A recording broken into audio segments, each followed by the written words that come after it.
Ouais. Bonsoir. Alors, je tiens dans ma main quelque chose. À votre avis, qu'est-ce que c'est? Je ne sais pas si vous le voyez bien. On va l'agrandir un petit peu parce que j'ai plus l'habitude. Voilà, c'est à peu près de cette taille-là. Vous le voyez ou pas? Vous avez une idée? Si vous avez mangé, vous en êtes peut-être au dessert, je ne sais pas. Alors en fait, qu'est-ce que c'est? Eh bien, c'est très simple. Moi, je n'en ai pas. Donc, je ne pouvais pas faire autrement que de vous le présenter de cette manière-là, puisque je n'en ai pas. Donc, je ne peux pas. Si, j'aurais pu prendre une photo éventuellement. Mais voilà. Donc, c'est là. Et puis, ça se présente comme ça parce qu'en réalité, eh bien, c'est de la même manière que dans les aliments, c'est tout autant invisible. Donc, si vous ne le voyez pas là, c'est à la fois parce que je n'en ai pas chez moi, mais en plus, c'est parce que c'est exactement pareil que ça. C'est complètement invisible à l'œil nu. Et pourtant, c'est dans 80% des aliments que vous consommez. Alors, de quoi je parle? Eh bien, peut-être que vous l'avez vu sur le titre. En fait, il s'agit du sucre. Et oui, le sucre, ce fameux fléau finalement. Parce que évidemment, oui, ça donne un bon goût pour certaines personnes qui disent ah oui, mais moi je pourrais pas m'en passer, c'est super. Et j'ai beaucoup de gens qui viennent pour les problèmes de poids et surtout par rapport aux sucreries. Si vous saviez le nombre de personnes qui me disent moi, quand je mange, je ne peux pas m'empêcher, il faut absolument que je prenne un petit dessert, même si je n'ai plus faim. C'est la petite gourmandise pour finir, pour faire une sorte de point final à l'alimentation. Et vous savez, alors c'est curieux parce que aujourd'hui on parle un petit peu de tout ce qui se passe. Vous savez, alors chloroquine, pas chloroquine. Vous savez, là, il y a une sorte de bataille, de laboratoire entre bon, alors est-ce que finalement on va dire que c'est la chloroquine qui fonctionne ou est-ce que plutôt les vaccins ou ce genre de choses. Et puis on sait bien que enfin, aujourd'hui, on a conscience de tout ce qu'il y a derrière, évidemment. Eh bien, figurez-vous que dans les années 50, c'était le même combat. Alors, non pas par rapport à cette histoire de vaccin et de chloroquine, mais c'était le même combat entre est-ce que le plus dangereux, c'est le sucré ou est-ce que le plus dangereux, c'est le gras? Et puis, finalement, qu'est-ce qu'ils ont fait pour savoir finalement quel était le plus dangereux? Vous allez voir qu'on retrouve un petit peu ce qu'on voit en ce moment. C'est assez amusant cette comparaison, même si ça n'a rien à voir. Hein, mais imaginez, vous aviez les industries qui étaient là en train de se dire zut, si ça se trouve c'est le gras le plus dangereux. Et puis vous aviez les autres qui étaient là en train de dire non, c'est peut-être le sucre. Donc qu'est-ce qu'ils ont fait? Eh bien, pour éviter la bataille, évidemment, ça a été organisé bien sûr, mais pour éviter la bataille, eh bien, ils ont demandé à une agence commerciale de faire justement des statistiques. Vous voyez, ça vous rappelle quelque chose. Et donc, les statistiques ont ressorti que ce qui était le plus dangereux, c'était le gras. Et je vous le donne en mille. Quelle était la société de statistiques qui a fait ça? Eh bien, c'est une société qui était financée par les industries de sucre, évidemment. Donc, pour défendre l'idée que le sucre était bien, eh bien, qu'est-ce qui s'est passé? Eh bien, ils ont pris une agence commerciale, une agence, c'est ça, une agence je sais pas comment on dit, de statistiques. Et l'agence de statistiques, comme elle a été financée par les sociétés de sucre, eh bien, ils ont dit ah non, le danger, il vient pas du sucre, il vient du gras. Et finalement, eh bien, c'est la société de sucre qui a gagné. Donc, ils avaient le droit de mettre du sucre. Et puis, dans les années 60, 70, on a commencé à dire que le gras, c'était dangereux, que c'était pas bon pour la santé. Et donc, pour le coup, ni vu ni connu, c'est passé, on va dire, en douceur, c'est le cas de le dire, hein, avec le sucre, c'est passé en douceur. Et puis, au final, on a banni les aliments gras. Et dans les années 70, pour ceux qui se souviennent, eh bien, il y a eu ces inquiétudes par rapport à tout ce qui pouvait faire grossir le gras. Il y a eu même une époque où il y avait vraiment les produits light, les produits sans gras. Voilà, enfin les produits légers, mais par rapport au gras, hein, je parle. Et puis ensuite, quelque part, eh bien, dans l'esprit des gens, eh bien, ils pensaient pas du tout par rapport au sucre, ils pensaient par rapport au gras. Donc, ils allégeaient les produits, c'est-à-dire qu'il y avait moins de gras, moins de matière grasse. C'était des réductions pour faire croire que finalement, Et ça m'a fait penser à cette histoire de chloroquine, je ne sais pas pourquoi, allez savoir. Et en fait, pourtant, donc on s'en doute bien, aujourd'hui on le sait, que finalement le sucre est beaucoup plus dangereux que le gras. D'ailleurs, le gras, il peut être utile aussi. Et en fait, ce qui se passe, c'est que aujourd'hui, on le sait, puisque près de quasiment la moitié des Français est en surpoids. Et ce n'est pas qu'une question de poids. Il y a aussi des Français et même d'autres gens qui sont en mauvaise santé. Et en fait, si on regarde par exemple aux États-Unis, là où on consomme énormément de fast-food et autres, je crois que c'est un Américain sur 3 qui consomme en moyenne chaque jour un fast-food. C'est-à-dire, il va au fast-food, c'est-à-dire qu'il prend un soda, un burger, tous les jours. Imaginez, 1 sur 3 quand même, c'est pas mal, hein.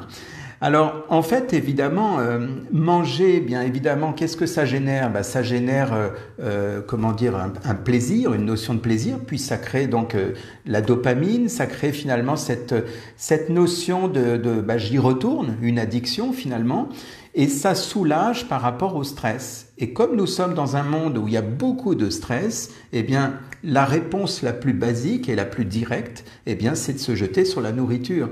Vous savez, quand on dit souvent on mange nos émotions, ce n'est pas pour rien. Donc en fait, qu'est-ce qui se passe? Bien, dans mon cerveau, je suis stressé, je suis pas bien, je vais me faire plaisir. C'est comme une récompense. Il y a la dopamine et le sucre, finalement, va générer ça. Donc quand on est en train de consommer du sucre en fait. Donc quelque part évidemment, plus il y a de stress et plus évidemment il y a des risques d'aller se soulager, se faire plaisir avec un petit peu de sucre. C'est pour ça que tout à l'heure je parlais du dessert. Il y a des gens qui ont besoin de leur petit dessert, leur petite sucrerie en fin de repas. Alors peut-être que vous en faites partie, je ne sais pas. Et en fait, ce qui se passe, c'est que la consommation de sucre aujourd'hui que l'on a en une semaine, en moyenne, en une semaine, c'est ce que à l'époque, alors je parle il y a peut-être 200 ans, enfin avant qu'il y ait toutes ces magouilles là, avant, en fait, il fallait 1 an pour consommer ce qu'on consomme en une semaine en sucre. Imaginez, ça veut dire que vous commencez du lundi au dimanche, vous avez en une semaine consommé tout ce que l'on consommait à l'époque en une année entière. Et encore, il y en a, c'est même un peu plus. C'est-à-dire qu'en moins d'une semaine, ils consomment ça. Donc, comme je vous disais, 80% des aliments en contiennent. Alors, en fait, le sucre, pourtant, c'est pas nécessaire. C'est-à-dire qu'à la limite, c'est appétissant, mais ce n'est pas nutritif. C'est-à-dire qu'en termes de nutriments, il n'y a rien finalement dans le sucre. C'est juste pour le goût, c'est pour le plaisir dans le palais, dans le goût.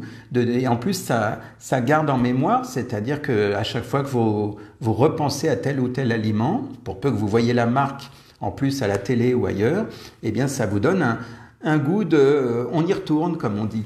Voilà, c'est comme ça, c'est une vraie drogue en fait. Donc comme je vous disais, il n'y a aucun nutriment. Mais ce qui se passe, c'est que dans les aliments, notamment les aliments transformés, parce que quand je parle de 80% de sucre, c'est dans toutes sortes d'aliments, mais beaucoup, beaucoup dans les aliments transformés. C'est-à-dire que si vous regardez les étiquettes, moi je le fais très souvent, mais maintenant j'ai l'habitude, je sais à peu près quel aliment je prends.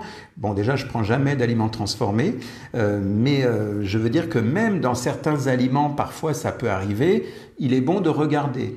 Vous savez, il m'est arrivé à une époque, j'avais acheté des dattes, pourtant c'est sucré naturellement les dattes. Eh bien il y en a qui se sont amusés à rajouter du sucre dans certaines dattes. Il y en a où c'est marqué sirop de glucose ou ce genre de choses. Alors du coup, j'avais à l'époque observé ça. Bon, maintenant, j'ai changé complètement. Je vais plus les acheter, on va dire, tout emballés comme ça. Je les achète ailleurs. Mais c'est pour vous dire que même des aliments qui peuvent paraître basiques, on pourrait se dire, non, là, il n'y a pas. Eh bien, vous regardez, parfois, même très souvent, il y en a. Parce que en fait, soi-disant, ça conserve mieux, mais en même temps, ça donne un peu plus de goût. Voilà, le problème, c'est que, si vous voulez, dans les aliments transformés, il y a 2 types de sucre. Il y a le glucose et il y a aussi le fructose. Donc, le glucose passe encore, mais quand il y a du fructose, alors on pourrait dire oui, mais ça vient des fruits, c'est le moins dangereux. Sauf que dans les aliments transformés, ils en rajoutent. Et c'est des choses qui ne sont pas forcément naturelles. Bon, ça, vous le savez sans doute déjà. Et ce qui se passe, c'est que c'est le plus difficile à éliminer, le fructose. Donc, si vous le mangez dans des fruits, c'est pas la même chose. Alors évidemment, il ne s'agit pas de manger une tonne de fruits non plus, mais Si vous le mangez dans les fruits, ben à la limite, ça sera différent. Maintenant, s'il est intégré dans les aliments transformés, comme par exemple dans les hamburgers, comme par exemple, je sais pas moi, enfin dans les sodas, dans le pain de mie, ces choses comme ça, eh bien pour le coup, il va être difficile à éliminer. Et ce qui est embêtant, c'est que finalement, comment vous dire? C'est-à-dire qu'en fait, il y a au niveau de, à la base, en fait, eh bien, il y a une source d'énergie finalement. Mais le problème, c'est que si à l'intérieur de votre corps, eh bien, vos réserves sont pleines, qu'est-ce qui va se passer? Ben, ça va se stocker dans le foie, et puis finalement, ben, ça va se transformer en gras. C'est curieux d'imaginer à la base, c'est du fructose, donc c'est du sucre, mais ça va finalement être stocké dans le foie, comme si le foie disait bon ben je m'en occupe puisqu'il y a trop d'un coup. Donc quelque part, eh bien, ça va donc créer un stockage en quelque sorte. Hein, donc ça va rester puisque l'élimination ne peut pas se faire de façon rapide. Souvent, l'exemple que je donne quand on parle un petit peu de poids avec les gens qui viennent pour ça, il y en a qui me disent « mais pourtant, je fais attention à ce que je mange ». Seulement, il y a eu parfois soit une suralimentation, même si c'était pas aujourd'hui, hein, ça peut remonter à avant. Et puis, ben, ce qu'il y a, c'est que si j'ai trop mangé ou si j'ai mal mangé, ben, qu'est-ce que fait mon corps? Il va éliminer ce qu'il peut, puis le reste, eh bien, hop, on le met de côté, puis on l'éliminera plus tard. Et si entre-temps, bah, vous remangez, bah, évidemment, c'est un peu infini. Donc, souvent, je prends l'exemple, c'est vraiment l'exemple que je donne. Je donne l'exemple de, vous savez, les entonnoirs. Vous mettez, par exemple, vous mettez de l'eau pour mettre dans une bouteille et vous passez ça dans un entonnoir. Si vous en mettez trop, bah, il y a un moment, ça déborde. C'est normal. Ou alors, il va falloir attendre que l'entonnoir ait récupéré finalement toute l'eau dans la bouteille pour en rajouter éventuellement. Pensez à ça en termes d'alimentation, c'est une bonne image. On peut même penser, mais c'est un peu moins... Hein, mais bon, peut-être ça va vous faire quelque chose, c'est de penser par exemple au foie gras, la façon de gaver les oies, vous voyez, par exemple, ou les canards. Donc, c'est pour vous dire que quelque part, l'entonnoir, voilà, c'est un petit peu ce qui se passe si vous mangez trop ou trop vite ou trop mal. Parce que quand on mange des aliments transformés, je parlais du McDo parce que en général, enfin les fast-food, parce qu'en général c'est un peu le pire entre guillemets, mais j'allais dire le pire, il est un petit peu partout. Dès que l'aliment est transformé, de toute façon, regardez la composition, vous verrez, parce qu'il y a aussi des dérivés de sucre. Donc des fois, vous cherchez le mot sucre, vous ne le trouvez pas. Mais vous avez plein de dérivés. Donc, comme j'ai dit, il y a glucose, fructose, mais il y en a d'autres. Hein. Il y a plein de choses, hein, saccharose et autres. Et puis, pour le coup, eh bien, le risque à terme, alors évidemment, le poids, bah, ça c'est évident, puisque on parle d'index glycémique. Et si l'index glycémique est élevé, eh bien, quelque part, eh bien, dans le corps, eh bien, il y aura cette... ça va bugger quelque part. Donc en fait, l'idéal, c'est d'avoir un index glycémique bas. Vous voyez, parce que quand on a un index glycémique haut, c'est-à-dire qu'il y a trop donc de sucre, hein, de quantité de sucre, eh bien pour le coup, eh bien l'aliment ne sera pas forcément favorable par rapport à la digestion, à l'élimination, et ça va se transformer. Mais là où ça peut être encore plus embêtant et même plus dangereux, c'est qu'au-delà du poids, alors bien sûr, il y a l'obésité, il y a tout ce qu'on connaît, hein, bien sûr, ça on le sait. Mais au-delà de ça, évidemment, il y a certaines maladies que l'on peut rencontrer, comme par exemple le diabète, les maladies cardiovasculaires, plus grave encore, certains cancers, l'hypertension. Vous voyez, donc tout ça, finalement, c'est les effets secondaires au sucre. Et pour en revenir à ce que j'ai dit tout au début, je vous ai parlé des années 50 avec ces lobbies en quelque sorte qui n'étaient pas comme aujourd'hui les lobbies pharmaceutiques en disant oui, bon, ça c'est plus cher que ça, on va prendre ça. Mais plutôt le fait de dire tiens, ben, entre le gras et le sucré, on prend quoi?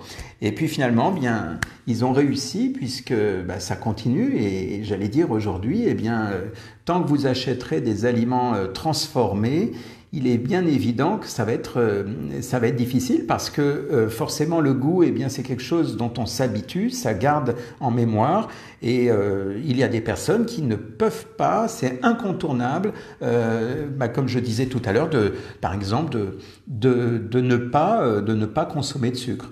Alors qu'en réalité, le sucre, il est complètement inutile. Je veux dire qu'à la limite, vous pourriez vous passer complètement de sucre et éventuellement, si vous voulez avoir un goût sucré, alors il y en a qui vont prendre de l'aspartame et autres, mais c'est autant dangereux parce que ça déclenche la même chose dans l'esprit, dans le cerveau, c'est-à-dire comme un appel, un peu comme si vous étiez en train de vous faire croire que c'est pas grave, c'est moins dangereux, mais au final, c'est dans le cerveau comme si vous faisiez un appel avec du sucre.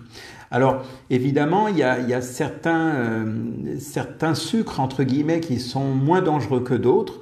Il est évident que plus le sucre va être raffiné et plus il va être dangereux, si vraiment vous voulez absolument du sucre. Mais quelque part, le moins, entre guillemets, le moins dangereux, parce qu'il y a des, vous savez, il y a des miels, il y a des choses comme ça, mais c'est aussi du sucre. Éventuellement, le sirop d'agave. Éventuellement, je dis éventuellement, mais le minimum. C'est-à-dire qu'à la limite, là, l'index glycémique est quand même assez bas si vous regardez dans le sirop d'agave. Mais sinon, globalement, si vous pouvez vous en passer, rappelez-vous que c'est vraiment comme une drogue. C'est-à-dire qu'en réalité, quand je vous disais tout à l'heure que à l'époque, ce qu'on consomme aujourd'hui en une semaine, on le consommait en un an, ça veut bien dire qu'à l'époque, on était capable finalement de fonctionner sans. Et donc, on a créé une sorte de conditionnement du sucre. Ça veut dire que finalement, aujourd'hui, c'est un peu comme si c'était pas possible pour certains. Je dis bien pour certains parce que je suis plus dans tout ça. Moi, je l'ai été, hein, à une époque avant l'année 2012, parce que c'est depuis 2012 que j'ai changé ma façon de consommer. Avant l'année 2012, j'étais pas dans l'excès, mais en même temps, je veux dire que bon, je faisais moins attention, je faisais pas attention. Je prenais du sucre de canne, je prenais des choses comme ça, mais jamais. Par contre, le sucre blanc, non, surtout pas. Le sucre blanc et encore le sucre blanc raffiné. Vous savez, plus il est, c'est pour ça que je faisais ça tout à l'heure pour donner l'idée du petit cube de sucre. Vous savez, le petit carré de sucre blanc, là, ultra raffiné. J'allais presque dire que c'est impropre à la consommation. Voilà, donc vous me direz ce que vous en pensez. Peut-être que parmi vous, comme je sais qu'il y en a qui sont un peu fidèles au poste, peut-être qu'il y en a qui ont réussi à se libérer de cette drogue. Voilà, c'est vrai que c'est une vraie drogue. Voilà, donc je voulais vous parler du sucre parce que très souvent, quand on parle du poids, comme j'ai beaucoup de gens qui viennent par rapport au poids, très souvent, les gens pensent à ce qu'ils ont dans leur assiette en termes de quantité, en disant « mais oui, mais pourtant, je mange pas autant, comment ça se fait que je prends du poids ?» Eh bien, ce n'est pas qu'une question de quantité. Vous avez des gens qui mangent très peu et qui ont du poids, qui ont un surpoids, parce qu'ils mangent très peu, mais ils mangent très mal. Voilà. Et donc, comme je vous disais, hein, ce n'est pas. Je veux dire, on ne peut pas pointer ces gens-là du doigt en disant, bah oui, mais regarde ce que tu manges, parce que ces gens, ou peut-être que c'est vous aussi, vous allez vous dire, bah oui, mais je sais pas, enfin, je peux pas faire autrement, c'est plus fort que moi. Et donc, si c'est plus fort que vous, alors il faut remonter un cran au-dessus en se disant, qu'est-ce qui m'incite à manger comme ça ? Parce que si je mange comme ça et que j'ai besoin de ma dose de sucre, c'est peut-être, comme on disait tout à l'heure, une compensation par rapport à un stress, dans l'idée de rechercher un petit instant de plaisir, un petit moment de douceur. D'où le titre, douceur en stock. Voilà, en tout cas, vous avez, je pense, compris, l'idée c'est ça, c'est qu'à la limite, d'ailleurs c'est ce qu'on fait en hypnose, hein, pour finir là-dessus, eh bien, ce que l'on fait, on ne va pas dire à la personne, stop, arrêtez le sucre, on va pas faire ça, on va faire en sorte que ce soit une conséquence d'arrêter, que ce soit en sorte que la personne là où il y avait du stress, elle se sente sereine, elle se sente bien, que le plaisir, elle l'est en elle, de sorte que le sucre n'ait plus lieu d'être. Pourquoi je vais aller manger du sucre pour avoir, entre guillemets, une sorte de dopant, alors que finalement, je me sens bien. Si je me sens bien, alors je n'ai pas besoin d'aller donc me jeter sur le sucre. Après, que vous mangiez 1 ou 2 carrés de chocolat ou de temps en temps des petites choses comme ça va. Mais quelque part, je parlais du sucre incontournable. Vous savez, le truc qui fait que je ne peux pas faire autrement. Donc voilà, je vous laisse méditer sur le sujet, comme d'habitude. C'est un sujet qui peut certainement intéresser plus d'une personne.